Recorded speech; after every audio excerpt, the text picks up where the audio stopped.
विधानसभा चुनाव को लेकर सरगर्मियां लगातार बढ़ती जा रही हैं। आज हम मौजूद हैं पलिया तहसील में और हम बात करेंगे बुद्धिजीवी वर्ग से, जो कि अधिवक्ता हमारे साथ मौजूद हैं। देखिए, कई अधिवक्ता हैं, वरिष्ठ हैं और लगातार उनका पेशा ही यही है। हम बात करेंगे विधानसभा चुनाव पर और पलिया क्षेत्र के विकास पर। राम के नाम पर और रहीम के नाम पर वोट किसके नाम पर पड़ेंगे? विकास के नाम पे पड़ेंगे, राम के नाम पे पड़ेंगे या रहीम के नाम पे पड़ेंगे? इसका जवाब हमारे वरिष्ठ अधिवक्ता लोग देंगे। हम लीजिए बात करते हैं। क्या नाम है सर आपका? अजीत सिंह एडवोकेट। सर ये बताइए, विधानसभा चुनाव चल रहा है, यहाँ तो चुनाव में जैसा कि हमेशा ही रहा है, खुद ईश्वर को आना पड़ता है। आप क्या मानते हैं, आप विकास के नाम पर वोट करेंगे या राम या रहीम या किसी के नाम पे वोट करेंगे? नहीं, हम तो बुद्धिजीवी वर्ग से हैं, हम लोग तो विकास के नाम पर वोट करते हैं। तो विकास तो सबसे ज़्यादा मुझे लगता है भारतीय जनता पार्टी ने किया है, जैसा उनका कहना है। जी, पिछले 10 साल से हमारे वर्तमान विधायक यहाँ पर रहे हैं। जब से पलिया 137 विधानसभा अपने अस्तित्व में आई है, तब से हमको ये विधायक जी ने अपने 10 साल के कार्यकाल में कोई भी यहाँ पर इतने भाई खड़े हैं, कोई 10 कार्य इनके गिना दिए जाएं जो सर्वजन हिताय के संबंध में किए गए हों। आज तक इन्होंने सिर्फ अपने ही प्लाटिंग की है, अपने ही खनन किए हैं, इसके सिवा इन्होंने कोई विकास का कार्य नहीं किया है। अच्छा, यहाँ की समस्याएं, जो पलिया की समस्याएं हैं, उन समस्याओं पे अगर बात करेंगे तो प्रमुख समस्या क्या है और उसका बीजेपी ने अभी तक क्या निस्तारण किया है, क्या संभावनाएं हैं? देखिए, जन सामान्य के लिए तो पहले सड़कें होती हैं, सड़कें हैं और रोजगार हैं, और किसानों की समस्या मुख्य है। छुट्टा जानवर घूम रहे हैं, गौशालाएं हैं, गौशालाओं का प्रबंध नहीं इन लोगों ने किया। गौ आश्रय केंद्र खुलवा तो रखे हैं गवर्नमेंट ने, उसमें बड़ी दुर्दशा है गांव की। गांवों पर अत्याचार हो रहा है, गायें सड़ रही हैं, मर रही हैं, वहां पर चारा की व्यवस्था नहीं है। कोई भी, सब धांधली में लिप्त हैं, कोई भी सत्ता शासन प्रशासन का कोई डर नहीं है और काफ़ी व्यवस्था खराब चल रही है, जिस कारण जनता बहुत त्रस्त है। क्या लगता है आपकी भाजपा सरकार या बदल दो सरकार? तो ऐसी व्यवस्था अब 5-10 साल से हम इनको देख रहे हैं। 10 साल से अगर इन्होंने कोई विकास नहीं किया तो बदल देना चाहिए, दूसरे को मौका देना चाहिए। दूसरे को मौका देते हैं, देखते हैं क्या होता है। सर क्या नाम है आपका? जगदीश सोनी। सर चुनाव सर पर हैं और सारे ही प्रत्याशी वोटरों को अपने अपने तरीके से रुझाने पर लगे हुए हैं। आप क्या चाहते हैं या मतदाता का क्या मन है? आप अपनी राय रखें कि विकास के नाम पर कितना वोट पड़ेगा और कितना विकास पलिया विधानसभा में हुआ है। थोड़ा सा नहीं, विकास तो हुआ है क्षेत्र का। अब ये अलग बात है कि बाढ़ बहुत आई और उस बाढ़ में सड़क कट गई और हो सकता है कोई कारण रहा जो भी गड्ढे नहीं भरे गए हैं, लेकिन समय आने पे वो भी भर जाएंगे। और विधायक जी ने विकास किया है। विकास बहुत बड़ी समस्या है कि जो किसान हैं, किसानों के भुगतान की एक समस्या है, दूसरे किसानों के जो फसलों में आवारा पशु जा रहे हैं, इसको लेकर क्या किया जा सकता है? थोड़ी सी नहीं, आवारा पशुओं के लिए गौशालाएं बनाई गई हैं और हमको तो ये लग रहा है कि अधिकतर गाय या छुट्टा जानवर गौशालाओं में रह रहे हैं और कुछ थोड़े बहुत अगर छूटे घूम रहे हैं तो ये उससे कोई विशेष नुकसान नहीं है। तो क्या लगता है सर, भाजपा सरकार या बदल दो सरकार? नहीं नहीं, आएगी भाजपा सरकार, आएगी तो भाजपा ही, भाजपा सरकार आएगी। और बिल्कुल भारतीय जनता पार्टी की सरकार पूर्ण बहुमत से। मैं विकास गुप्ता एडवोकेट। विकास गुप्ता, भारतीय जनता पार्टी जो विकास की बात करती है वही एक विकास, उसमें से एक विकास हमारे साथ ही खड़े हुए हैं और हम बात करते हैं कि आप कितना विकास देख रहे हैं, क्या भाजपा सरकार में विकास देख रहे हैं और क्या जो विपक्षी पार्टियां हैं उन विकासों पे वो अपनी बात कह रही हैं, आपसे जानना चाहते हैं। भारतीय जनता पार्टी की केंद्र और प्रदेश की सरकार ने विकास तो किया ही, इसके साथ आम जनमानस जो गरीब तबका है उसके उत्थान के लिए सैकड़ों महत्वाकांक्षी योजनाएं लॉन्च की हैं, जिनका फायदा आम जनमानस को सीधे मिल रहा है, सीधे खाते में पैसा जा रहा है। और इससे जो है वास्तव में पूरा वर्ग, सभी समाज, सभी वर्ग, हम सब अधिवक्ता भी यहाँ के आप पता करिएगा, लगभग 80% से ज्यादा अधिवक्ता भारतीय जनता पार्टी की विचारधारा के साथ हैं। मतलब क्या जय भाजपा तय भाजपा या हट भाजपा जा भाजपा? निश्चित जय भाजपा तय भाजपा, सबका साथ सबका विकास। हमारे पास एक और बुजुर्ग अधिवक्ता साथी खड़े हैं। सर बताएं, विकास के मुद्दों पे बात करेंगे, राम के मुद्दों पे बात करेंगे या रहीम के मुद्दों पे बात करेंगे और किस पर मतदान करेंगे? हम स्वच्छ प्रशासन, बढ़िया प्रशासन, बहन मायावती जी को पसंद करता हूं और बसपा को वोट करता हूं, इसलिए कि उनकी सरकार में एक भी दंगा नहीं हुआ और विकास किस चीज़ को लेकर करते हैं। सबसे ज़्यादा जनपद मैंने बनाया, सबसे ज़्यादा तहसील हम लोगों ने बनाया, सबसे ज़्यादा ब्लॉक हम लोगों ने बनाया, मेडिकल कॉलेज 2 हम लोगों ने बनाया और सबसे ज़्यादा स्कूल और सबसे ज्यादा पार्क। और सबसे ज़्यादा पार्क नहीं, पार्क हमने ऐसा बनाया कि जिसमें सभी पार्टियों को रैली करने का और उसी में मीटिंग करने का, मतलब मायावती जी ने सबका साथ सबका विकास किया गया। सबका साथ सबका विकास किया और एक भी दंगा नहीं हुआ। और हमारा स्वच्छ प्रशासन, मतलब कुल मिलाकर जय भाजपा नहीं तय भाजपा नहीं, जय बहुजन तय बहुजन। जय बहुजन तय बहुजन। बहुत बढ़िया। जैसा कि आप देख लें, हमारे पास एक बार एसोसिएशन के अध्यक्ष हैं। हो सकता है वो कुछ बात करने में हमसे एतराज़ कर रहे हैं, फिर भी दो शब्द हम चाहेंगे। आप वरिष्ठ हैं और सर बताएं, विकास को लेकर, पलिया के विकास को लेकर, मुद्दों को लेकर क्या कहना चाहेंगे? पलिया क्षेत्र का तो कोई विकास नहीं हुआ है। जो सरकार की योजनाएं हैं उनका लाभ तो लोगों को मिल रहा है, लेकिन क्षेत्रीय स्तर पर हमारे जनप्रतिनिधि के द्वारा किसी भी प्रकार का कोई विकास नहीं किया गया। नहीं सर, भाजपा तो कहती है कि हमारे जितने भी विधायक रहे हैं या हमारी जो सरकार रही है, हमने कभी कभी अपने घर का लड़का अगर दुष्ट है और कमा के दे रहा है तो भी हम उसको कुछ नहीं कहते हैं, और यही स्थिति भारतीय जनता पार्टी की हमारे क्षेत्रीय विधायक के बारे में है।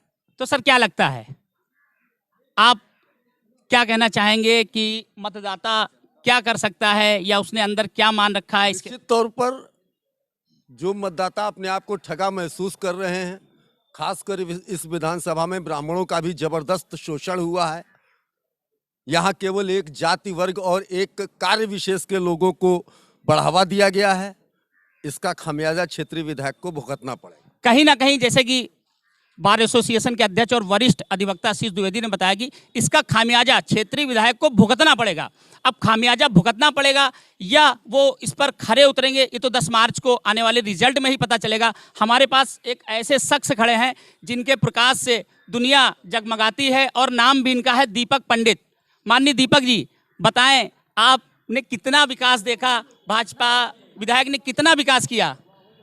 पलिया विधानसभा में जब निगाशन विधानसभा जी थी, राम कुमार वर्मा जी के जो टाइम जो भी विकास हुआ है, उसके बाद से पलिया विधानसभा में किसी प्रकार का कोई विकास कार्य हुआ ही नहीं। और माननीय विधायक जी 5 विकास कार्य अपने गिनवा दें। विधायक जी तो कहते हैं वो गरीबों के मसीहा है और उन्होंने गरीबों के वहां जाके उनके सुख दुख में खड़े हुए हैं। इससे ज्यादा विकास क्या लेंगे आप? जिसकी टांग टूटती है उसका विकास करते हैं, जिसके यहाँ कोई मर जाता है उसके वहाँ विकास करते हैं।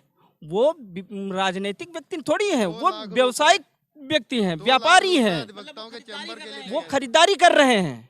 उन्होंने कोई विकास नहीं किया। उन्होंने खनन करवाया है, बालू खनन उनके नाम से बदनाम रहा है जिला पूरा। खनन का मुद्दा ठीक है, आपने बहुत अच्छा मुद्दा उठाया। खनन बहुत चरम सीमा पर है। बताया जाता है कि कभी 700 रुपए की ट्राली जो मिलती थी बालू की, वो आज 4 से 5 हजार रुपए। तो इसमें विधायक जी क्या कर सकते हैं? इसमें विधायक जी क्यों गुनहगार हैं? विधायक जी के ही लोग जो है खनन कर रहे हैं। विधायक जी तो कैसे, उनसे उनका कोई मतलब नहीं? क्यों नहीं कर रहे हैं? प्लाटिंग, कब्जेदारी, सारा उनका कारोबार है। कब्जेदारी पर भी उन्होंने कहा था कि मैंने ये प्लाट 2 करोड़ कुछ रुपए में खरीदा है। आप बता रहे हो कब्जा कर रहे हैं। 2 करोड़ में खरीदा है, 4 करोड़ ले लें किसी से, बेच दें। बहुत बढ़िया बात, 2 करोड़ में खरीदा है तो 4 करोड़ देने वाले भी यहाँ तैयार हैं। और हम बात करेंगे धर्म की रक्षा करने वाले धर्मराज जी खड़े हैं, यहाँ के वरिष्ठ अधिवक्ता भी हैं। तो धर्मराज जी, इस बार भाजपा धर्म की रक्षा कर रही है भगवान राम के नाम पर या विकास के नाम पर, कैसे धर्म की रक्षा होगी? आप थोड़ा सा जवाब दें। भारतीय जनता पार्टी लगभग 5 वर्ष हो गए हैं शासन में है, मतलब सभी को साथ में लेकर के चल रही है और कहीं पे जात पात नहीं है। आपके 4 साथी ही साथ में नहीं है तो सभी को कैसे मान लें? अरे साथी अपने दिमाग से, वकीलों का दिमाग सबका अलग अलग होता है। वकील जो कहेगा वो अपने दिमाग से कहेगा। यहाँ पे वो नहीं है कि गांव के लोग खड़े हैं एक में सब मिल जाएंगे। जो जिसमें सिंपैथी रखता है उसकी बात करता है। लेकिन जो भाजपा है उसका एक मेनू, मतलब आप विकास के नाम पर वोट देना चाहते हैं, भाजपा के नाम पर देना चाहते हैं, या फिर भगवान राम के नाम पर वोट देना चाहेंगे? हम तो विकास के नाम पे, अधिवक्ता पढ़ा लिखा समाज तो चाहेगा जहाँ विकास हो वहाँ हम वोट दें। जहाँ जात पात की राजनीति, विकास आपके साथ में ही खड़े हैं। देखिए वो विकास जी खड़े हैं। इसीलिए विधायक जी की गाड़ी में कल चुनाव प्रचार में प्रभु राम को लाए हैं।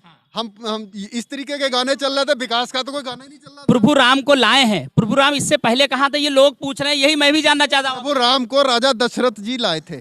राजा दशरथ जी के द्वारा उनके पिताजी थे, उनके द्वारा प्रभु राम आए। विकास जी आप बताइए, आप तो भाजपा के नेता हैं, प्रभु राम को आप कहाँ से लाए हैं और कब आए हैं? प्रभु राम टाट में थे। बताइए, हमारी 5000 साल पुरानी सनातन संस्कृति, भगवान श्री राम करोड़ों देशवासियों ही नहीं अपितु पूरे विश्व के आराध्य, और भगवान श्री राम बड़ी शर्मिंदगी की बात कि टाट में उनका मंदिर। तो जो प्रभु राम कण कण में विराजते हैं, अगर वो टाट में भी हैं तो दिक्कत क्या है? नहीं नहीं, हम उनका भव्य और दिव्य मंदिर का निर्माण कर रहे हैं। पूरे देश की आस्था का प्रतीक है वह मंदिर, भगवान श्री राम की जन्मभूमि है, और हम भगवान को वास्तव में लाए हैं। तो हर कण को स्थान पर हम विराजित कर रहे हैं, उनको स्थापित कर रहे हैं, या पूरे देश के लिए बहुत बड़े गौरव की बात है। देखिए, विकास जी ने बताया कि भगवान राम टाट में थे। खैर, भगवान राम कड़कड़ में है। की प्रक्रिया थी, सुप्रीम कोर्ट में मामला विचाराधीन था। उसके बाद जो भी वर्तमान में सरकार होती, जब ऑर्डर का डिसाइड होता, उसके बाद अखिलेश जी ने तो कहा है कि हम इससे भी भव्य मंदिर बनाएंगे।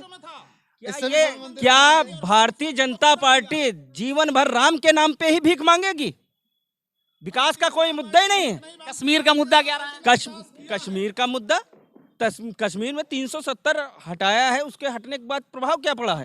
विकास हो रहा है, विकास हो रहा है। कोई विकास क्या कश्मीरी पंडित दोबारा बसाए गए? वहाँ कोई आवास मिला उनको?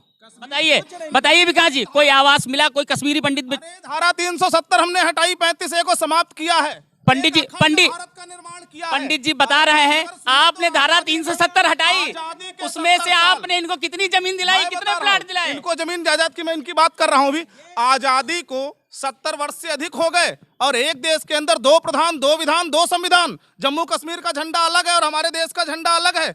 कैसा देश है, कैसा अखंड भारत है? हमने वहां से धारा 370 और धारा 35A को समाप्त करके एक अखंड भारत का निर्माण, बहुत बड़े अखंड भारत का निर्माण किया। लीजिए पंडित जी से। अखंड भारत नहीं, ये जाति पर, धर्म पर, संप्रदाय पर ये राजनीति करते हैं। ये भारत को खंड खंड करने पर लगे हुए हैं। भारत को खंड खंड करने पर लगे हुए हैं। आप अखंड की बात कर रहे हैं। हमने अखंड भारत का निर्माण किया है। साथ ही हम राष्ट्रवाद के पुजारी हैं। भारतीय जनता पार्टी राष्ट्रवाद की विचारधारा के साथ राजनीति करती है, केवल मुझे इसीलिए वह पसंद है। आप भारतीय जनता पार्टी हिंदू, ये राष्ट्रवाद की बात करता है। सुनिए, ये 25 साल पहले, 25 साल पीछे जाइए, क्या कोई जाति पे राजनीति होती थी? कोई धर्म पे होती थी? कोई मजहब पे होती थी? कोई संप्रदाय पे होती थी? केवल विकास के मुद्दे पर राजनीति होती थी। सारी धर्म, सारे विशेष। तो भगवान राम को ये टाट से बाहर निकाल तो रहे हैं? भगवान राम को ये टाट से बाहर निकाल रहे हैं। इन्होंने कहा निकाला है? वो माननीय सुप्रीम कोर्ट ने निकाला है, ये निकालेंगे। का चश्मा पब्लिक के ऊपर लगाकर सब कुछ बेच दिया। इस देश में कुछ भी नहीं बचा। अमन बेच दिया, चमन बेच दिया, अगर वक्त पे पड़ गया तो कफन भी बेच दिया। तो नहीं रह गई। आपका 900 रुपए में धान बिक रहा, देश में सब कुछ बेचने 900 रुपए में धान बिक रहा। किसान को 750 किसानों की हत्या कर दी और उनको सड़कों पर आने पर मजबूर कर दिया। उनका हालत बिगाड़ दी। गन्ने का भुगतान, इन्होंने रसोई गैस दी, निःशुल्क रसोई गैस। इन्होंने पूंजीपतियों का काम किया। इन्होंने जो काम किया वो पूंजीपतियों के विकास के काम किए। इन्होंने 2000 की बात कर रहे हैं। इन्होंने 5 किलो राशन भी दे रहे हैं। 5 किलो राशन देकर 5 कुंटल चरवा दिया। 5 कुंटल चरवा दिया। बहुत अच्छी बात इन्होंने कही कि 5 किलो देकर आपने 5 कुंटल चरवा दिया। कहीं ना कहीं जो आवारा गौवंश पशु है, ये